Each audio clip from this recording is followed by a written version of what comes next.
निर्णय तब लिया है जब हमारे पास कोई उपाय नहीं बचा था। हमारे लिए निर्णय लेना आसान नहीं था, क्योंकि मैं समझ सकता हूं कि लॉकडाउन के दौरान किस तरह से लोगों के रोज़गार ख़त्म हो जाते हैं, लोगों की कमाई ख़त्म हो जाती है, और ख़ासकर सबसे गरीब तबके के लिए तो ये बेहद मुश्किल होता है। जो दिहाड़ी करके रोज़ कमाते हैं उनके लिए तो बेहद मुश्किल हो जाता है। पिछली बार जब देश में लॉकडाउन लगा था, हमने देखा कि किस तरह बड़ी संख्या में प्रवासी मजदूर अपने गांव जाने लगे थे। उनसे मैं ख़ास तौर से हाथ जोड़ के अपील करना चाहता हूं, ये छोटा सा लॉकडाउन है, 6 दिन का, दिल्ली छोड़ के मत जाइएगा। सीधा चलेंगे, पंकज जैन मेरे साथ मौजूद है। पंकज, गाइडलाइंस का हम इंतजार करेंगे औपचारिक तौर पर, लेकिन पाबंदियां कहां-कहां किस-किस तरीके से होंगी, और अगर वो सारी बातें जो कुमार कुणाल कह रहे हैं उसको माने कि मेट्रो भी चलेगी, लेकिन उसको फिर किस तरीके से पालन करवाया जाएगा? बसों में अगर लोग चढ़ेंगे तो वो कैसे सुनिश्चित होगा? पंकज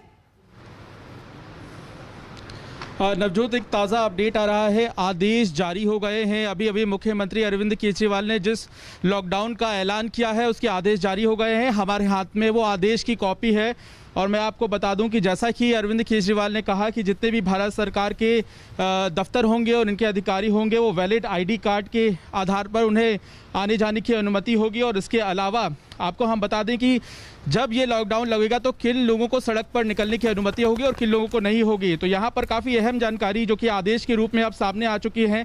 जो गर्भवती महिलाएं हैं उन्हें इमरजेंसी तौर पे अस्पताल आने जाने के लिए अनुमति दी जाएगी। किसी भी तरह के जो डॉक्टर होंगे, मेडिकल स्टाफ होगा, उन्हें वैलिड आईडी कार्ड के आधार पर अस्पताल जाने के लिए और घर लौटने के लिए पूरी तरह से छूट रहेगी।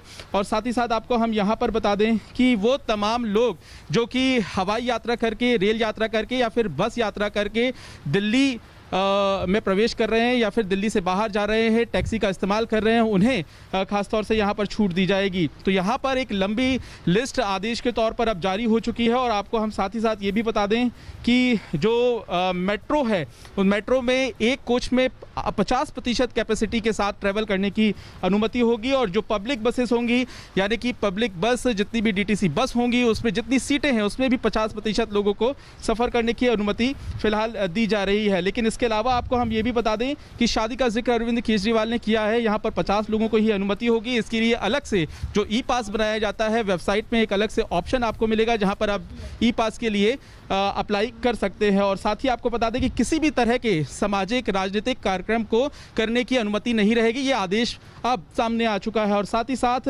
आपको हम ये भी बता दें कि जो स्टेडियम है वहाँ पर बिना दर्शक के स्पोर्ट्स जो है उनका आयोजन किया जा सकेगा, ऐसा आदेश में लिखा है। तो ये तमाम आदेश नवजोत अब जारी हो चुके हैं और आज रात को 10 बजे से लॉकडाउन की शुरुआत हो जाएगी, जो कि अगले सोमवार सुबह 5 बजे तक चलेगी। नवजोत, पंकज जरा ये भी हमें पढ़कर दिखाइए अगर वहां पर हो, क्योंकि नोएडा, गाजियाबाद, गुड़गांव, फरीदाबाद जो एनसीआर का एरिया है वहां से भी लोग दिल्ली एंटर करते हैं, क्या उनके लिए भी कुछ स्पेसिफिक गाइडलाइंस हैं?